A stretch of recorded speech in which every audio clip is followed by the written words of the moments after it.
저는 지난주 특별한 몇 만남을 갖게 되었는데 참 인상 깊어서 여러분에게 좀 소개하면 좋을 것 같아서 소개하도록 하겠습니다. 제가 지난주에 이 가까운 아파트의 경로당 그 개소식에 초청을 받았습니다. 사실은 제가 이 경로당 개소식에 초청을 받았을 때 좀 마음에 좀 갈등이 많았어요. 이게 내가 가야 되는 자리인가 아닌가 하는 이런 갈등이 있었어요. 그래서 제가 이제 우리 부목사님과 함께 가게 되었는데 참 거기에서 제가 잔잔한 감동을 받게 되었습니다. 왜냐하면 노인분들을 위한 자리고 노인분들을 돕는 자리인데 뜻밖에도 노인분들은 정말 적은 숫자고 이렇게 기타 이렇게 각계각층에서 축하해 주러 온 많은 분들이 있었어요. 그래서 그분들의 그 축하와 또 이렇게 격려하는 그런 시간들이 갖게 되었고 이런 순서를 쭉 진행하는데 제가 이렇게 한번 둘러봤거든요. 근데 실제로 제가 참 감동이 되고 제가 참 인상 깊게 본 것은 물론 거기에 뭐 저명 인사들도 오시고 또 많은 분들이 오셨지만 저의 관심은 그건 아니었고요. 이 경로당을 닦고 청소하고 깨끗하게 반듯하게 만들고 음식을 이렇게 준비하는 이 보니까 아마 그 아파트 사시는 주부 봉사단 같았어요. 앞치마를 딱 두르고 손님 맞이를 딱 준비를 이렇게 방에서 하고 있더라고요. 그 모습을 이렇게 제가 한번 싹 둘러보면서 그런 생각을 해봤어요. 만약 내가 노인이라면 사실 외부에서 초청받아 오신 분들은 다시 오실 분들이 아니잖아요. 한번 인사하고 후원하고 가실 분이잖아요.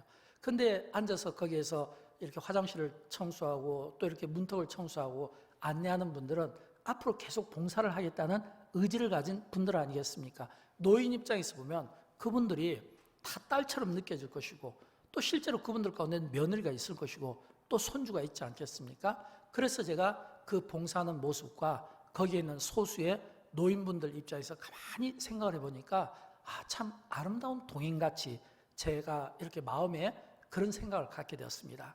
저분들이 아름다운 동행을 지금부터 시작하겠구나 축하를 해드리고 싶었어요. 또 두 번째 만남이 있습니다. 두 번째 만남은 곧 결혼하게 될 예비 신랑 신부와의 만남이었습니다. 이 예비 신랑 신부와의 이 만남인데 좀 독특했던 것 같아요. 왜냐하면 보통은 이렇게 신랑 신부 교육을 할 때 주로 목사관에서나 또는 교회에서 하는데 굉장히 좋은 음식점에서 이렇게 딱 두 젊은 형제 자매를 놓고 셋이 이야기한 거예요. 사실 좀 아쉬운 마음이 들었어요. 좋은 음식 앞에서 먹어야 되는데 계속 이야기를 해야 되니까 근데 그 이야기를 하면서 서로 참 공감되는 부분들이 많았어요. 뭐 이렇게 구원에 대해서, 믿음에 대해서, 신앙생활에 대해서 저의 간증도 좀 이야기해 줬고 그러면서 앞으로 신앙생활 할 때 또는 타 지역에 가서 살을 때 교회를 선정할 때 어떤 기준 같은 걸 쭉 이야기하다가 이제 자매가 잠시 밖에 나가요. 아마 계산을 하러 나가는지 아니면 화장실을 가는지 잠시 자리를 비우는데 그때 자리를 비울 때 제가 형제에게 그런 질문을 해봤어요. 형제님 딱 이렇게 대화 도중에 느낄 수 있잖아요. 지금 보니까 형제님 이 부모님들은 교회를 안 다니는데 맞습니까? 안 다닌대요. 주변의 분들이 안 다닌대요. 근데 형제님 이 부모님이 교회를 안 다니고 가족들이 교회를 안 다니는데 기독교 예식을 목사를 주례로 하고 이게 기독교 예식을 하는데 불편하지 않을까요? 그런 질문이었어요. 근데 그 형제가 답을 하기를 이렇게 답해요. 목사님 부모님께 허락 맡은 결혼식입니다. 부모님이 자매를 좋아해요. 저도 자매를 좋아해요. 자매를 좋아하니까 이 자매가 믿는 하나님을 저도 믿게 되었고 또 영광교회도 이렇게 나오게 되었고 못 나올 때는 온라인으로 예배를 드리면서 참 예배가 좋았다. 이 참 교회를 나오지 않은 형제가 예배가 좋았다. 이런 표현을 사용하게 되더라고요. 제가 그렇게 그 형제의 대답을 듣고 또 제가 바로 이어서 또 응수를 했습니다. 정말 형제님은 자매를 좋아하시는군요. 또 정말 이 부모님이 정말 이 예비 며느리를 좋아하시는 것 같아요. 그렇게 2시간 동안 서로 교제하고 상담을 하고 기도하고 마쳐서 이제 밖으로 나왔어요. 그래서 그 형제 자매가 이제 저와 인사하고 가는 그 모습을 볼 때 둘이 손잡고 가는 그 뒷모습이 너무 아름다운 동행으로 느껴지게 된 겁니다. 제 안에 그런 생각이 들어요. 너무 아름다운 동행이구나.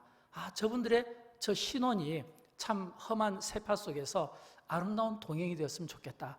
그런 축복을 하고 싶었습니다.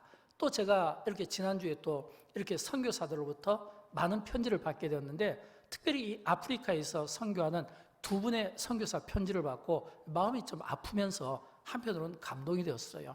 마음이 아픈 것은 지금 이 지구촌이 기후변화로 막 몸살을 앓고 있잖아요. 한쪽에서는 계속 태풍이 오고 한쪽에서는 막 장마가 오고, 근데 지금 아프리카는 남아프리카부터 북아프리카까지 전체가 기근이더라고요. 어느 정도로 기근이 심하냐면 이 알제리에서 선교하는 이용찬 선교사님이 그 편지 내용에 보니까, 목사님, 이곳은 비가 오지 않아서 물이 없어서 하루에 물을 2시간씩 공급을 한다고 합니다. 물을 2시간씩. 그러니까 그 물을 기다리기 위해서 사람들이 딴 일을 못하고, 예를 들어서 전기가 없어서 전기가 뭐 하루에 몇 시간 온다, 이거는 있을 수 있는 이야기인데, 물이 없어서 이 수도꼭지에 이 물이 흐르는 그 시간이 하루에 딱 2시간밖에 없다는 거예요.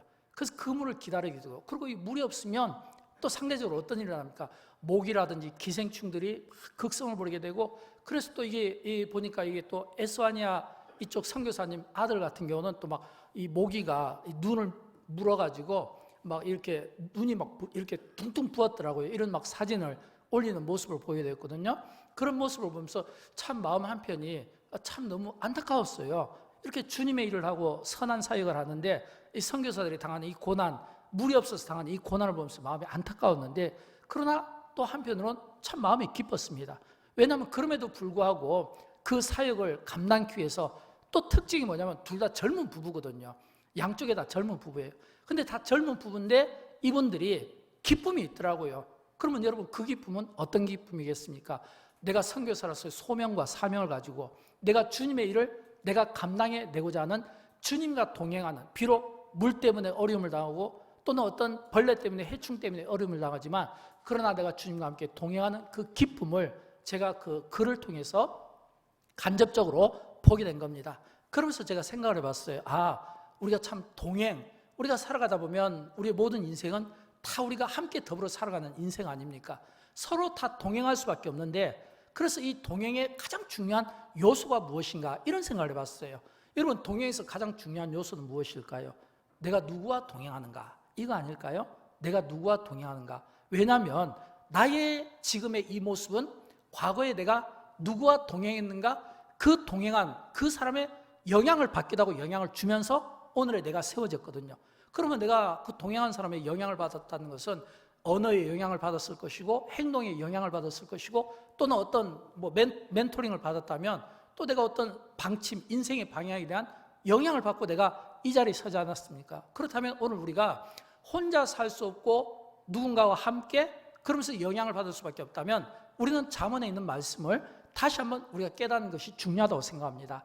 잠언 13장 20절은 오늘 우리에게 좋은 지혜를 가르쳐주고 있습니다. 같이 읽어보도록 합니다. 지혜로운 자와 동행하면 지혜를 얻고 미련한 자와 사귀면 해를 받느니라. 아멘. 사랑하는 여러분, 지혜로운 자와 동행하면 지혜를 얻는다고 했어요. 저는 여러분, 이 말씀으로 여러분을 축복하고 싶습니다. 여러분이 함께 동행하는 그 동행하는 사람에게 여러분이 지혜로운 동행자가 되어 주십시오. 또 여러분과 동행하는 분이 가족 또는 어떤 직장 또는 교회 공동체 어디에서든 여러분을 만나는 사람들이 여러분에게 지혜를 주는 동행자가 되어 주십시오. 또 그런 동행을 여러분 사모하십시오. 저는 그런 의미에서 성경 속에 나오는 이 하나님과 동행한 사람을 떠올려 봤습니다. 성경 속에 나오는 인물들은 다 나름대로 수식이 붙잖아요. 믿음의 사람, 기도의 사람. 근데 동행의 사람 하면 딱 누가 떠오릅니까? 에녹이 딱 떠오르는 겁니다. 왜냐하면 에녹은 구약 성경에 보면 하나님과 동행한 사람으로 나오거든요. 하나님과 동행한 사람. 여기에서 하나님과 동행하는 사람으로 에녹이 등장하는데, 이 동행이라고 하는 이 사전의 의미는 함께하다 또는 함께 걷는다, 이런 뜻이에요. 함께하다 또는 함께 걷는다, 이게 동행의 뜻이거든요. 그러면 예를 들어서 사랑하는 남녀가 서로 손을 잡고 함께 걷는 모습을 한번 상상해 보십시오. 굉장히 멋있어 보이지 않습니까? 행복해 보이지 않습니까? 여러분, 사람끼리도요, 이렇게 서로 손을 잡고 이렇게 서로 마음이 맞고 함께 동행하면 그렇게 아름다워 보일 수가 없는 거예요. 그런데 하물며 우리가 하나님과 동행한다, 그러면 이 동행은 어떤 동행이겠습니까? 사람에게서 얻을 수 없는 하늘의 그런 어떤 행복함이 그대로 주어지지 않겠습니까? 저는 여러분, 그런 의미에서 저와 여러분, 우리가 진짜 하나님과 동행하는 인생이 됐으면 좋겠어요. 특별히 에녹이 하나님과 동행했다고 했을 때 이 동행의 의미는 에녹이 동행했다는 이 의미는 사실은 모든 인간에게 다 주어진 겁니다. 왜냐하면 인간이 하나님의 형상으로 지음받았다는 것은 인간이 하나님의 형상으로 지음받았다는 것은 인간이 하나님과 교제하고 싶고 또 하나님이 우리와 교제하고 싶어 하는 겁니다. 하나님이 우리와 교제하고 싶어 하는 거예요. 그래서 하나님께서 우리를 그 형상대로 지으신 거예요. 그러므로 인생에 있어서 가장 큰 행복은 다른 데 있는 게 아니에요. 내가 하나님과 교제하는 거예요. 사람끼리도 교제하고 마음이 맞으면 기쁜데 하나님과 교제하면 얼마나 기쁘겠습니까? 함께 동행하면 얼마나 안전하겠어요? 여러분, 하나님과 동행한다는 거, 이거는 내 안전을 보장받는 것이고 내가 가장 기쁜 삶을 살 수 있고 마음의 평안함과 행복을 누릴 수 있다고 하는 것입니다. 저는 그런 의미에서 지금까지 우리가 살아온 날도 우리가 하나님과 동행하면서 여기까지 왔다고 저는 믿습니다. 앞으로 우리의 남은 삶은 더더욱 우리의 남은 삶은 하나님과 동행하는 삶이 되었으면 좋겠고 하나님과 함께 가는 삶이 되었으면 좋겠고 하나님과 동행하는 삶 되기 위해서는 우리가 점검받아야 될 게 있어요.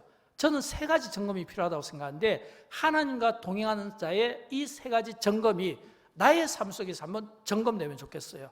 첫째는 뭐냐면 우리가 하나님과 동행한다. 이 말은 내가 성령님의 인도하심을 따라 산다라고 하는 것을 우리에게 가르쳐주고 있습니다. 아모스 3장 3절은 이렇게 말합니다. 두 사람이 뜻이 같지 않은데 어찌 동행하겠으며 뜻이 같지 않은데 어찌 동행하겠으며. 여러분, 두 사람이 서로 남녀가 또는 서로 어떤 공동체에서 사람이 함께 동행해도요 뜻이 같지 않다. 이 말은 뭐냐면 마음이 같지 않다. 마음이 같지 않으면 절대 동행이 안 되는 겁니다. 부부라도 이건 어려운 거예요. 마음이 같지 않으면 동행하기가 어려운 거예요. 그래서 우리가 동행하려면 마음이 같아야 되고 또 이 동행하려면 마음이 같기 위해서는 어떻게 해야 돼요? 서로에 대해서 양보하고 그리고 내가 포용하고 내가 상대방의 입장에 내가 서보는 거예요. 그래야지 서로 이 마음이 하나가 되지 않겠습니까? 사람들이 갈등하는 이유를 보면 대부분 다 주장이 강합니다. 또는 어떤 고집스러운 부분이 있어요. 또는 어떤 자기가 목표하는 바가 있어요. 절대 양보하고 싶지 않고 내려놓고 싶지 않은 그런 마음들이 있으면 절대로 사람끼리는요 하나가 될 수가 없는 겁니다. 내가 좀 손해보는 것 같지만 또는 내가 좀 답답해서 저 사람 대해서 좀 이해가 안 되지만 내가 저 입장에 한번 서보려고 노력하고 또 생각해보고 또 내가 좀 낮추고 또 내가 내려놓을 될 것이 있으면 좀 내려놓음으로써 서로 양보하고 서로 배려하면서 하나가 되는 것이지 내가 내 고집만 가지고 내 주장하고 내가 옳다고 막 우기면 절대로 이거는 동행이 될 수 없는 거예요. 그냥 어쩔 수 없이 함께 가는 것이지 적어도 우리는 그런 사람을 놓고 아름답다 이렇게는 말하지 않는 거예요. 하나님과의 동행도 마찬가지입니다. 여러분, 하나님과 동행하기를 원하십니까? 하나님과 동행하기를 원하면 하나님의 뜻과 내 뜻이 맞아야 돼요. 좀 더 정확하게 하면 하나님의 뜻 안에 나를 포기하고 내려놓고 내가 하나님의 뜻에 나를 맞추는 겁니다. 내가 내려놓는다는 건 뭐예요? 내 경험, 내 생각, 내 주장, 내 판단, 내가 옳다고 여기는 거, 이런 것들이 사실은 주님 앞에서 아닐 수가 있거든요. 그래서 하나님과 동행한다는 것은 하나님의 뜻에 나를 전적으로 맡기고 내가 하나님의 뜻에 내가 순종적인 이 삶을 의미하는 겁니다. 왜 여러분 이게 필요할까요? 세상이 주는 것은 아무리 좋은 거라 할지라도 반드시 헛될 수밖에 없고 그 헛된 것은 결코 우리의 인생을 바르게 인도하지 못하기 때문입니다. 에레미야서 10장 23절은 이렇게 말합니다. 우리 같이 읽어보도록 합니다.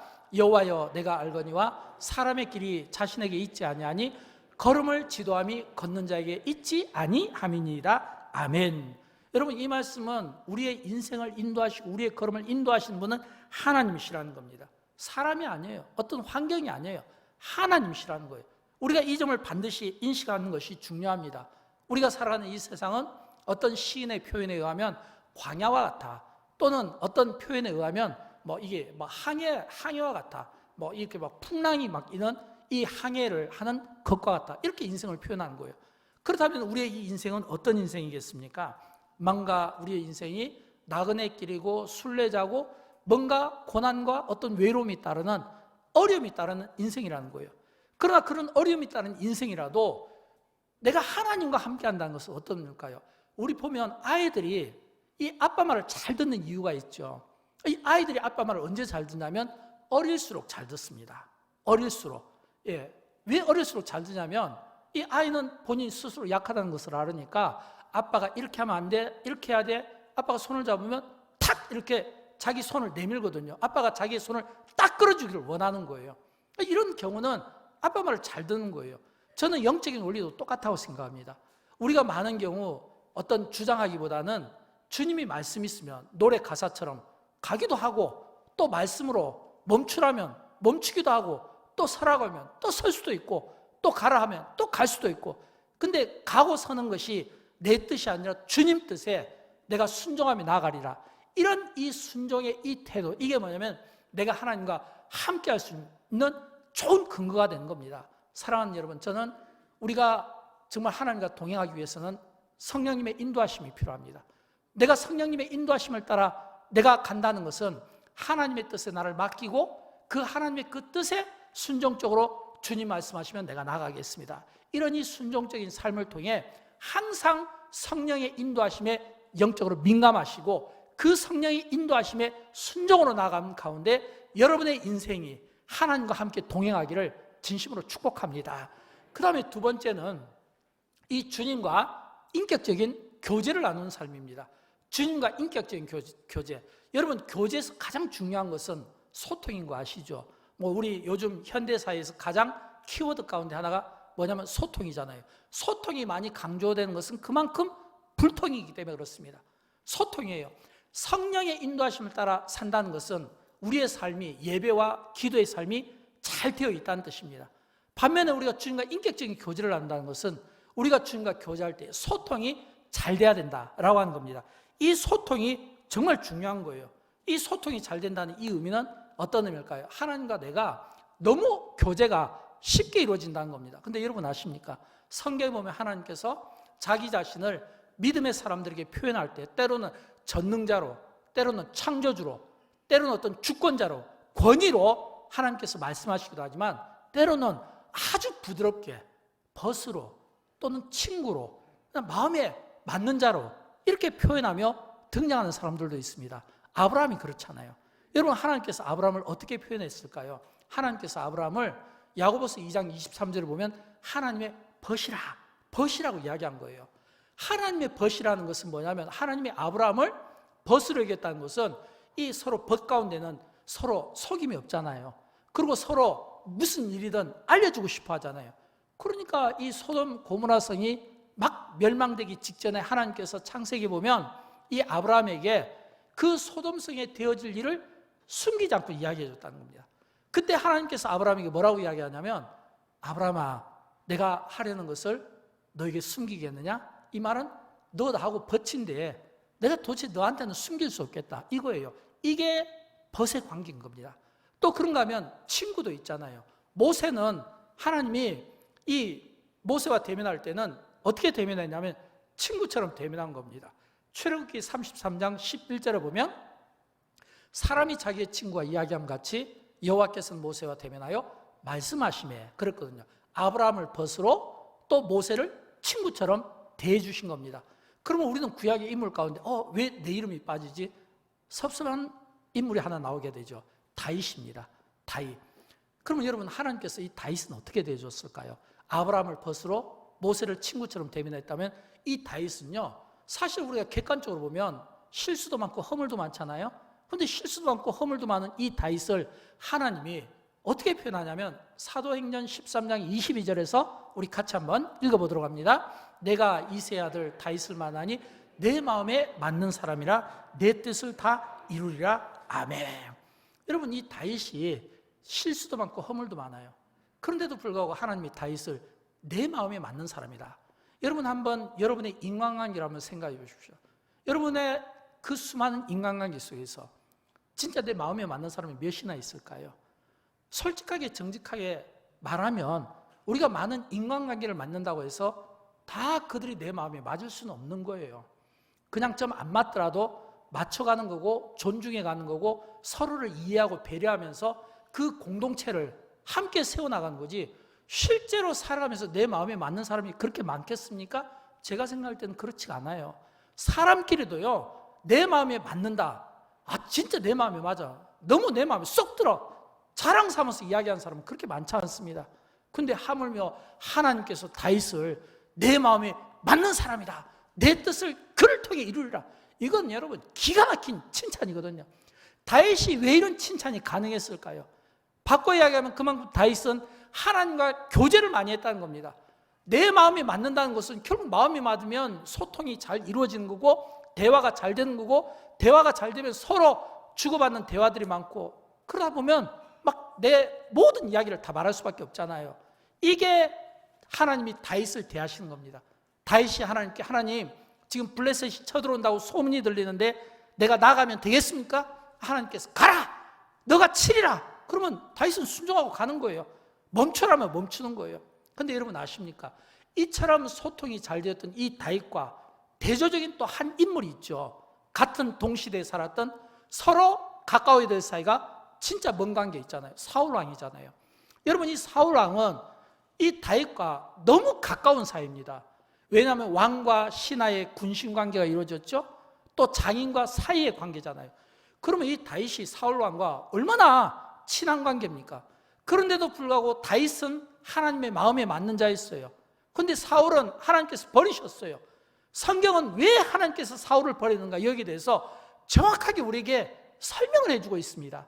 역대상 10장 14절 말씀 같이 읽어봅니다. 여호와께 묻지 아니하였으므로 그를 죽이시고 그 나라를 이새의 아들 다윗에게 넘겨주셨더라. 아멘. 여러분, 이 말씀 뭐냐면 사울이 여호와께 묻지 않았다는 거예요. 다윗이 하나님의 마음에 합했고 하나님의 마음에 쏙 들었던 것은 이 시시콜콜한 이야기를 자꾸 질문하고 물어보고 하니까요. 여러분, 같은 사람이라도요, 자꾸 물어보고 질문하고 이야기하고 앵기면요, 그냥 막 마음에 안 들어도 마음에 들게 되고 막 정이 들게 돼 있어요. 그러나 묻지 않고 비밀 많은 사람은요, 아무리 잘해주고 싶어도 뭔가 이 관계가 쉽게 되질 않는 겁니다. 왜 사울이 그가 하나님께로부터 폐위를 당했냐면 묻지 않았다는 거예요. 여러분, 우리 그리스도인들은요, 우리가 크고 작은 일 앞에서 항상 우리가 하나님 앞에 기도로 물을 수 있어야 되고, 말씀에서 우리가 답을 찾을 수 있는 하나님과 소통에 힘써야 되는 거예요. 그런데 우리는 어떻게 합니까? 사람과의 소통에 힘쓰고 사람을 의식하고, 그러니까 안 되는 거예요. 성경은 우리에게 말씀하고 있습니다. 권고하고 있어요. 하나님과 소통에 힘쓰고 하나님과 교제에 힘쓰고 하나님께 기도로 묻고 하나님께서 하시는 그 말씀에 내가 순종하면 내가 나아갈 수 있는 이런 이 성숙함이 오늘 우리에게 있어야 된다고 하는 겁니다. 이게 하나님과 아름다운 동행의 삶인 것이에요. 그래서 하나님과 아름다운 동행의 삶을 사는 사람들은 아침에 일어나도요, TV나 신문을 보는 것이 아니라 내가 일어나면 주님 오늘도 또 나에게 생명 주시고 아침에 또 내가 눈을 뜰 수 있도록 해주심을 감사합니다. 주는 그리스도시요 살아계신 하나님의 아들입니다. 믿습니다. 오늘도 나의 출근길을 지켜주시고, 오늘도 우리 자녀들의 학교 학원길을 지켜주시고, 오늘도 우리의 모든 출입들을 지켜주시고 동행해 주십시오. 이런 아름다운 고백들이 나오는, 이게 뭐냐면 하나님과 교제하는 거거든요. 저와 여러분의 삶 속에 이런 하나님과의 교제의 복이 있기를 진심으로 축복합니다. 세 번째는 하나님을 기쁘시게 하는 삶을 살아야 돼요. 히브리서 11장 5절을 보면 하나님을 기쁘시게 하는 자의 삶을, 그 삶의 모습을 우리에게 보여주고 있습니다. 같이 읽어보도록 할까요? 믿음으로 에녹은 죽음을 보지 않고 옮겨졌으니 하나님이 그를 옮기심으로 다시 보이지 아니하였느니라. 그는 옮겨지기 전에 하나님을 기쁘시게 하는 자라 하는 증거를 받았느니라. 아멘.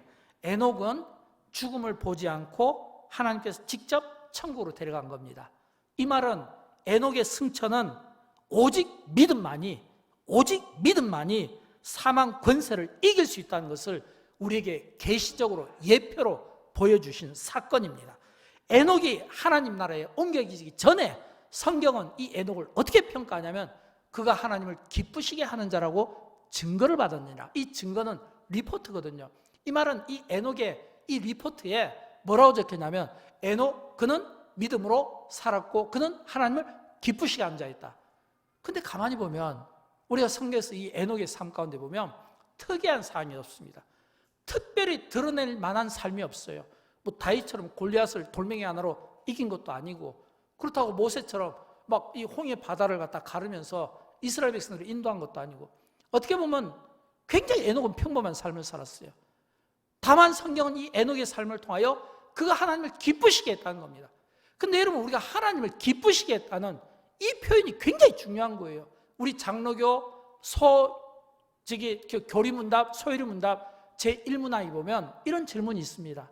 사람이 제일 되는 목적에 대해서 나오는데, 사람이 제일 되는 목적은 하나님을 영화롭게 하는 것과 영원토록 그를 즐거워하는 것입니다. 영원토록 그를 즐거워하는 것, 이 즐거워한다, 그를 즐거워한다, 이 이야기는 이게 enjoy in him, enjoy in him, 이거 뭐냐면 하나님을 그 안에서 즐거워하는 거예요. 근데 여러분, 우리는 많은 경우 enjoy 이렇게 이야기하면 우리가 오해하는 게 있어요. 특별히 경건한 그리스도인일수록 enjoy를 어떻게 받느냐면, 이거 좀 약간 세상적인 좀 어떤 향락, 세상적인 어떤 쾌락, 어떤 물질 만능주의, 이렇게 생각을 하는 거예요. 그래서 이 인조이가 전부 어떤 세상의 정욕과 향락과 관련되라고 생각하니까 이걸 갖다가 이렇게 멀리하는 거예요. 그러다 보니까 우리가 이 하나님을 영화롭게 하고 하나님을 즐거워하는 것이 이게 사람의 제일 된 목적인데, 이 하나님을 즐거워하는 마음이 별로 없어요. 열정만 강한 거예요. 근데 여러분, 이걸 아셔야 돼요. 열정은 우리가 주님의 일을 하는 데 있어서 매우 중요하지만, 그 열정이 내가 하나님을 기뻐하고 하나님을 즐거워하는 마음 없이 내가 열정을 한다는 게 굉장히 위험한 겁니다. 베드로를 한번 보십시오. 베드로가 왜 무너졌습니까? 열정 때문에 무너진 거예요. 베드로의 그 열정을 우리가 따라갈 수가 없어요. 근데 문제는 베드로가 열정은 강했지만 그가 하나님을 기뻐하는 마음이 없었다는 것은 어떤 의미예요? 주님이 십자가를 지르고 하니까 그 앞에서 부인도 하고 저주도 하는 실수를 저지른 거예요. 왜요? 그가 예수님과 함께하는 것은 좋아했지만, 그러나 예수님께서 십자가를 지는 것까지는 받아들일 수가 없었던 겁니다. 예수님이 십자가를 지면서 그 사형장의 그 형틀에 그 고난받게 될 그 모습까지는 베드로가 생각을 못한 거예요. 내가 예수님의 그 제자로서 그 고난에 함께 참여한 것을 기쁨으로 여기지를 못한 겁니다. 그러니까 열정은 강했는데 기쁨이 없다 이거예요. 여러분, 우리가 신앙생활할 때 우리가 알아야 될 것은 기쁨도 필요하고 열정도 필요한 거예요. 굳이 따지자면 먼저 하나님을 기뻐하는 가운데 열정이 생겨야지, 하나님을 기뻐하고 즐거워하는 마음 없이 열정만 가지고 막 교회를 막 열심히 하고 열정하다 보면 때로는 시험 들거나 넘어질 수가 있다라고 하는 것입니다. 저는 그런 의미에서 이 성경 속에 보면 진짜 열정보다는 하나님을 기뻐했던 사람들의 이야기에 우리가 좀 주목할 필요가 있습니다. 대조적으로 다니엘 같은 경우는 사자굴에 들어갔잖아요. 또 이게 사드락, 메삭, 아벳노고 같은 경우는 풀무불에 들어갔잖아요. 근데 그들은 왜 들어갔을까요? 뻔히 들어가면 죽는다는 것을 알았잖아요. 알면서도 들어간 것은 어떤 하나님에 대한, 복음에 대한 어떤 열정보다는 기뻐하는 마음이 더 큰 겁니다. 그 기쁨 속에는 내가 주님과 함께 십자가를 같이 짊어지겠습니다, 그 마음이 그 속에 포함되어 있는 거예요. 그러니까 다니엘이 내가 사자 들어가서 하나님이 그 사자를 베개 삼아서 나를 살려주면 하나님께 영광이고, 내가 사자 먹이밥이 돼서 죽어도 난 다음 날에 부활할 거야. 사드락, 메삭, 아벳노고도 마찬가지예요. 그 풀무불 속에서 내가 들어가서 타 죽더라도 내 영혼은 다음 날 부활할 거야. 이게 하나님을 기뻐하고 십자가를 기뻐한 자의 마음이거든요. 그래서 우리는 이 열정도 중요하지만 열정보다 더 중요한 것은 하나님을 기뻐하는 마음이 필요하다고 하는 것입니다. 사랑하는 여러분, 에녹이 언제부터 하나님과 동행하는 삶을 살게 된 줄 압니까?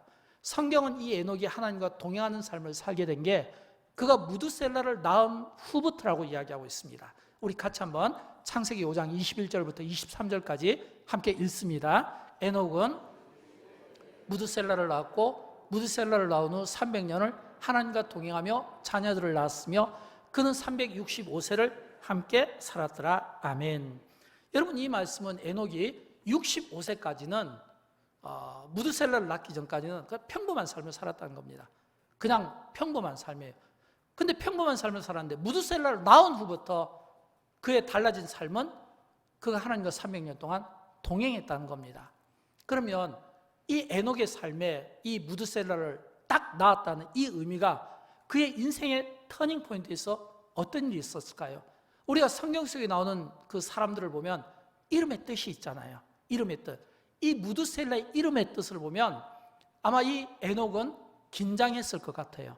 왜냐하면 무트 하면 죽다, 샬라오 하면 보내다, 이 말을 합해서 오버랩하면 무드셀라가 죽으면 하나님께서 심판을 보내시겠다, 이런 뜻이거든요. 무드셀라가 죽으면 하나님께서 심판을 보내시겠다. 이 무드셀라가 성경에 보면 969세까지 살았습니다. 근데 에녹이 365세에 살았다고 되어 있거든요. 그러면 이 에녹이 그렇다면 이 무드셀라가 죽을 때 그 다음 노아가 몇 살이냐면 600살이었어요. 근데 노아가 600살이었는데 이 600살 때 어떤 일이 나냐면 세상에 홍수 심판이 일어난 겁니다. 홍수 심판이. 그러니까 무드셀라가 죽을 때 노아의 나이가 600세였고 그때 세상은 온통 온 지면이 홍수 심판으로 이 세상이 심판을 받게 되었다는 겁니다. 그러면 에녹이 그 생각을 하고 있었던 거예요. 그러면 에녹이 이 무드셀라를 보면서 무슨 생각을 하겠습니까?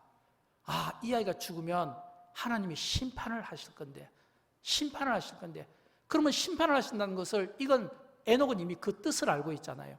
그러면 그는 얼마나 경건하게 살아야 됩니까? 얼마나 경건하게 선지자적인 삶을 살아야 되겠습니까? 얼마나 이 세상에 하나님의 심판이 목전에 있다는 것을 예언자적인 선지자적인 입장에서 선포하며 살아야만 했겠습니까? 더 중요한 것은 그 가운데서 에녹이 하나님과 동행하는 삶을 살기 위해 얼마나 애를 쓰며 노력을 해야만 했겠습니까? 왜냐하면 창세기 5장에서 에녹의 이야기가 나오잖아요. 근데 창세기 4장에 가면 어떤 내용이 나오냐면 그 앞에서 이 가인의 후예들의 이야기가 나옵니다. 가인은 자기 동생을 칼로 죽인 사람이에요. 이 가인의 후예들은 살인하고 폭력 쓰고 이 뭔가 세상 향락에 잔뜩 물들어 있던 가인의 후예들의 이야기입니다. 또 이 창세기 5장, 6장에서 노아의 이야기가 나오잖아요. 이 노아의 이야기는 홍수 심판이잖아요. 그러면 이 에녹이 살던 시대는 지금 우리가 살던 시대보다 더 악하면 악했지 좋은 상황은 아니라고 봐야 돼요. 왜냐하면 창세기 4장에서는 가인의 후예들의 이야기, 6장에서는 홍수 심판 이야기, 그 딱 중간에 에녹이 지금 끼어 있는 거예요.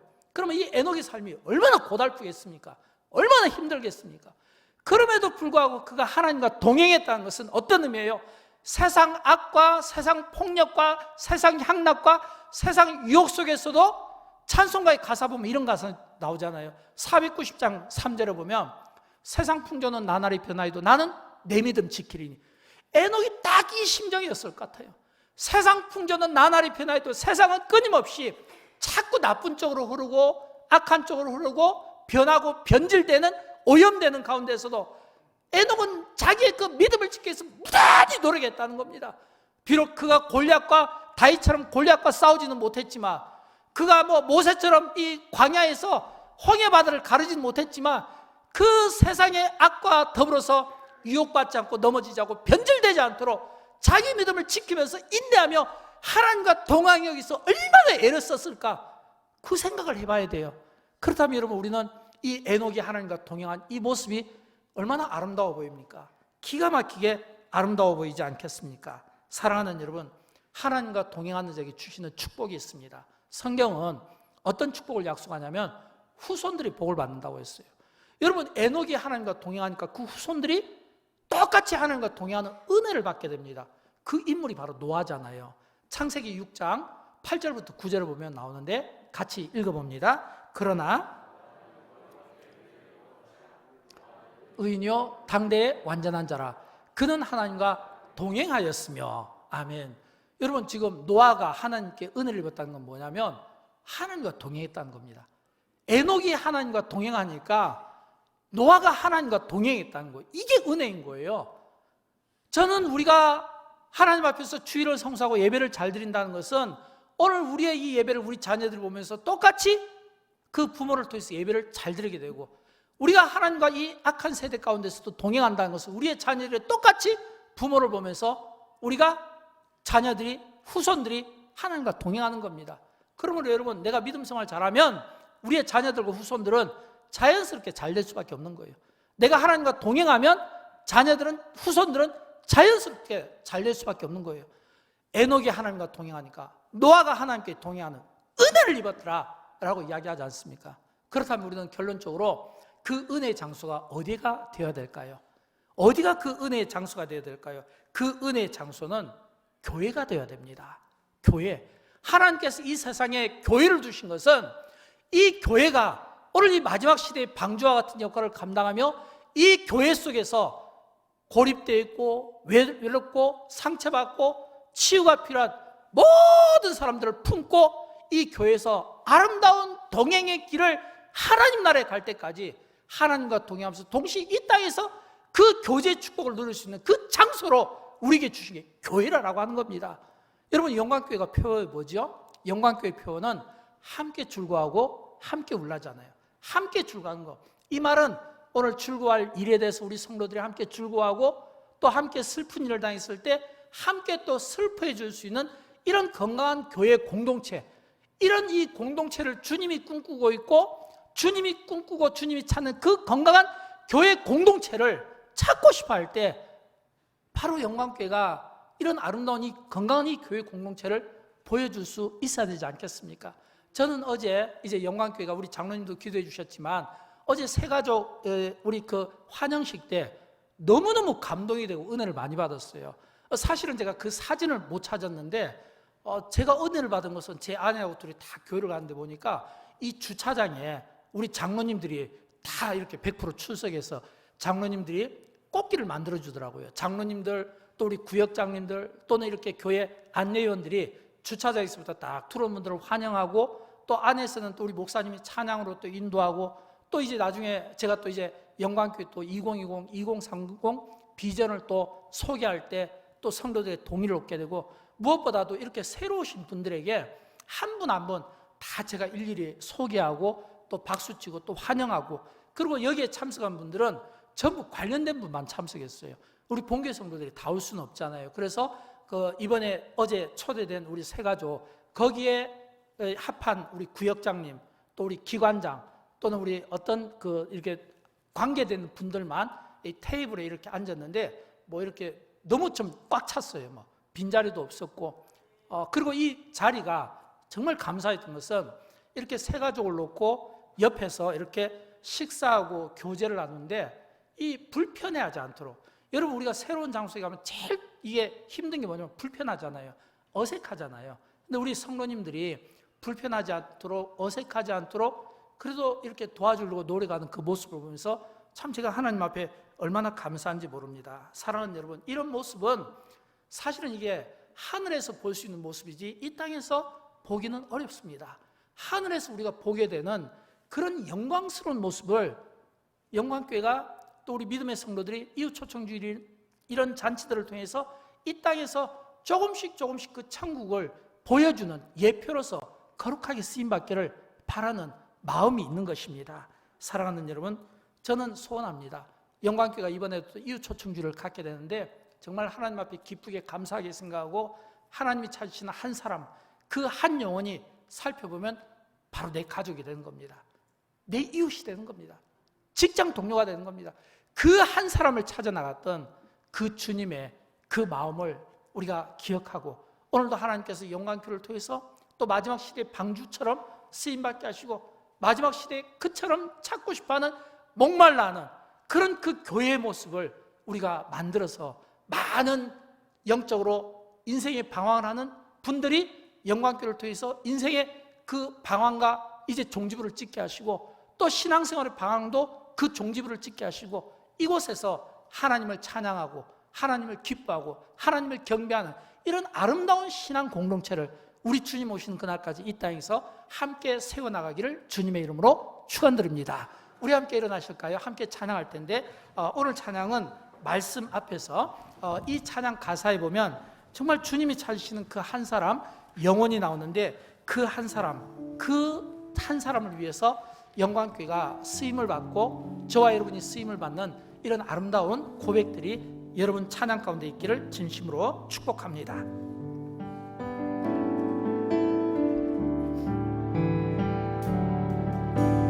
말씀 앞에서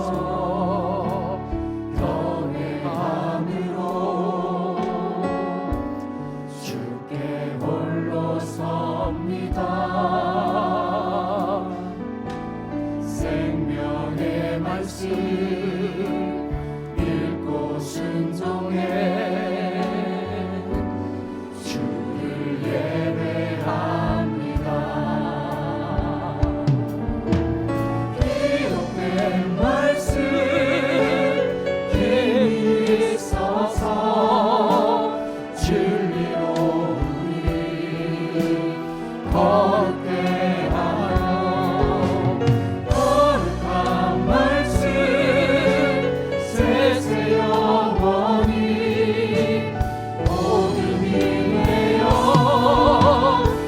말씀하시네. 하나님 말씀에 두려워 떠는 자, 그 말씀에 생명을 거는 자, 한 사람 찾으시기를 주님의 약속을 믿어. 하나님 말씀에 운명을 거는 자, 순종하며 주 따라가는 자, 영원한 하나님 나라 이뤄갈 주의 노예여 일어나라. 하나님 말씀에 두려웠다는 자,